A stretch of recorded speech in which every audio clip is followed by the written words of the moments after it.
Ya itu yang akan saya bahas di Apa Kabar Indonesia Malam. Kalau tadi saya sudah berbincang dengan Menko Polhukam kita, banyak sekali nih bocoran-bocoran dari Pak Mahfud MD. Tapi memang tidak sesederhana itu pemirsa, aspek-aspek banyak harus kita perhatikan. Itulah saya akan tanya kepada narasumber saya di studio, Pak Trubus sudah Ya, ada di sini. ya. Bahkan juga pengamat kita, kajian terorisme khususnya Mas Al-Qaidar juga telah tersambung bersama saya di sini, bahkan juga mantan NI pemirsa ya, banyak menceritakan nanti akan lebih lanjut seperti apa. Baik, mungkin saya sapa ya Mas Al-Qaidar, sudah bisa Ya, tersambungkah saya? Wah, alhamdulillah Rabbil alamin. ya. Mas Al-Qaidar, kalau misalnya kita tadi simak ya, mudah-mudahan didengar ya dialog saya tadi dengan Pak Mahfud MD, atau mungkin saya kasih resume saja di sini. Banyak sekali ya, Ya, khususnya kasih adalah resume aja. mengenai transaksi mencurigakan agregatnya belasan triliun rupiah. Diduga ini aja juga kaitannya dengan gerakan-gerakan NII. Ini bagaimana? Sudah sesuai dengan prediksi Mas Al-Qaidar kah atau bagaimana? Ya, sudah sesuai dengan prediksi yang kita bayangkan dulu ya. Karena dulu penelitian kita juga penelitian kecil, etnografi kecil dari tahun 91 sampai 96 ya. Oke, Mas, sebenarnya modus-modus menyetor uang dengan jumlah yang banyak, hibah tanah, ini modus yang biasa tidak sih untuk gerakan NII? Iya, ini sesuatu yang baru ya sebenarnya. Jadi nggak biasa lah ini. Kenapa tidak biasa? Maksudnya apa? Kalau yang biasa berarti apa? Dalam wujud uang tunai atau mungkin dananya juga tidak banyak, tidak sefantastis ini atau seperti apa? Ya, dananya tidak banyak, tidak sefantastis ini, dan biasanya kalaupun ada yang memberikan hibah tanah dan sebagainya itu disertai dengan penyerahan secara seremonial, secara simbolik gitu. Kemudian ada ijab kabulnya begitu, dan biasanya nggak besar tanahnya, tanah-tanah kecil ya. Istilah kita itu tanah pengki, 2 pengki lah. Kalau yang ini kan sudah ribuan hektar. Jadi saya kira memang ini memang sangat fantastis dan perlu dicurigai dari mana asal muasalnya. Jadi saya kira ini ada terkait dengan modus pencucian uang. Oke. Modus pencucian uang dalam rangka apa? Apakah ini tidak ada kaitannya dengan NII atau di luar ini, lebih dari ini, unsur lain, politik kah, perorangan kah, atau bagaimana? Ya, ini jelas terkait secara politik dengan jamaah NII. Jadi ini adalah modus pencucian uang yang disebut dengan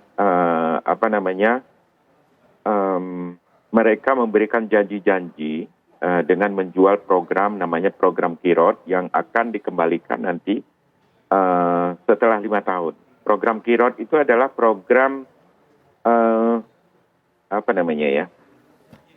semacam asuransi yang diberikan oleh negara Islam Indonesia, dan hanya diberikan kepada umatnya gitu, obligasi kepada umatnya, dan dengan obligasi itulah umat itu bisa menuntut nanti sekitar 200 kali lipat atau 300 kali lipat setelah 5 tahun. Jadi banyak sekali orang yang kemudian menjual harta bendanya, menjual rumahnya, menjual sawahnya, menjual semuanya yang dia miliki, kemudian perhiasan yang dimiliki juga di rumah, di istrinya itu, kemudian dijual semuanya, dan ternyata setelah 5 tahun ternyata tidak dikembalikan, dan itu adalah sebuah penipuan. Jadi ternyata uangnya itu sudah dipakai untuk membangun Al-Zaitun, sudah dipakai untuk membeli sapi-sapi, untuk membeli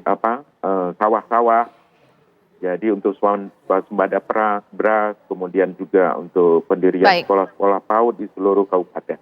Baik, mungkin sekarang saya ke Pak Trubus, ditahan dulu Mas Al-Qaidar. Ini bagaimana? Penindakan yang dilakukan oleh pemerintah bahkan juga polisi ini tepat tidak? Atau mungkin udah terlalu besar, sudah terlalu lama, bikin masyarakat khawatir, jadi hiruk pikuk atau bagaimana? Iya, saya melihat memang di samping yang pemerintah sudah pada ini ya tugasnya lah gitu. Tetapi yang menjadi masalah itu masyarakat nanti khawatir apakah akan selesai Karena kan selama ini yang muncul itu di permukaan itu kan persoalan penistaan agama, kemudian ada ujaran kebencian, ada juga penyampaikan berita bohong, itu yang berkembang. Kemudian sekarang tambah persoalan pencucian uang. Nah, dengan begitu banyak kasus yang ditimpakan atau yang dikenakan kepada yang bersangkutan, artinya si Panji Gumilang ini, maka mengindikasikan apakah akan terwujud semua, artinya penegakan hukum itu betul akan clear di situ gitu, dengan waktu yang maaf saja ini tinggal tempo 1 tahun kan pemerintahan ini. Dan itu seperti dinyatakan oleh Pak Mahfud juga, selalu pada awal pilkada atau pemilu muncul masalah itu gitu, event-event tertentu politik lah muncul. Nah, menurut saya memang ini harus ada keberanian, kalau memang diselesaikan, selesaikan, tapi kita publik umumnya nggak terlalu yakin akan selesai gitu dengan kondisi yang ada. Nah, inilah, tetapi mungkin tidak seluruhnya 1, 2 tadi yang kaitan dengan ujaran kebencian, mungkin selesai, penistaan agama akan selesai misalnya. Tapi kaitan dengan PPATK ini yang mengenai pencucian uang, saya rasa lama ini karena banyak sekali yang terlibat di dalamnya, apalagi tadi dijelaskan Pak Haidar, itu sumbernya dari berbagai pihak kan gitu. Nah, ini kan dari para jamaah juga yang istilahnya menghibahkan tanah, apa gitu ya, segala harta bendanya ke situ, berarti kategori sudah merupakan bentuk pencucian uang kan gitu. Oke. Mas Al-Qaidar, boleh diberikan tambahan apa yang kira-kira mungkin dan paling tidak mungkin untuk diusut dalam kasus ini? Karena ada juga kelompok yang apatis. Apakah hanya untuk kasus hukum, pencucian uang mungkin tidak diusut sampai tuntas, atau juga mengenai seberapa besar ajaran yang ini sudah sangat destruktif ya, penyimpangannya. Bagaimana Mas Al-Qaidar?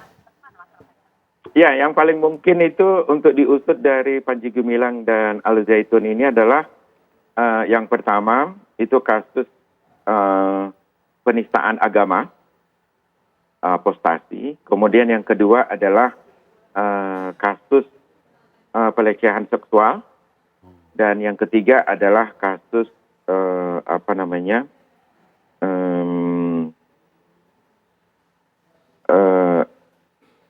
kasus korupsi dari uang dana BOS ya, dana bantuan operasional sekolah. Nah, sementara yang menurut saya yang tidak mungkin atau sulit sekali untuk bisa dibuktikan itu adalah yang pertama adalah kasus pencucian uang, yang kedua adalah kasus makar.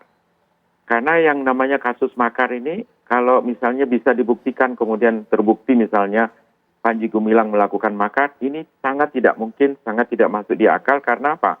Karena program yang dijalankan oleh Panji Gumilang itu adalah program intelijen yang disebut dengan program defeksi. Nah, program defeksi itu adalah memang sengaja dirancang untuk menjebak orang-orang yang masih punya cita-cita, idealisme, dan keinginan untuk menegakkan negara Islam ataupun khilafah. Sehingga mereka itu semuanya dikumpulkan dalam sebuah wadah yang palsu, yang seakan-akan akan mewujudkan sebuah negara Islam dengan cara-cara yang revolusioner. Padahal sebenarnya mereka sedang dijebak berada dalam sebuah organisasi yang palsu itu, yaitu NII KW 9 itu.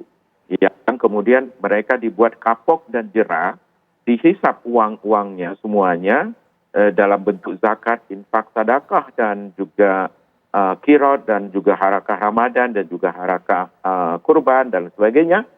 Itu pada akhirnya orang-orang yang sudah mengumpulkan dana itu akhirnya merasa sangat kesal, marah, dan sedih, dan juga ada yang sudah gila juga sudah banyak sekali.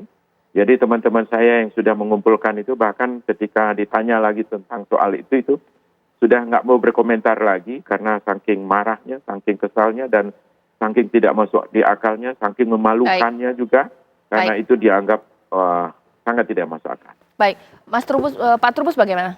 Iya, saya melihat apa yang disampaikan Pak Haidar benar, dalam arti bahwa memang untuk makar itu agak berat ya, berat, percobaan makar apalagi yang 207 itu agak berat.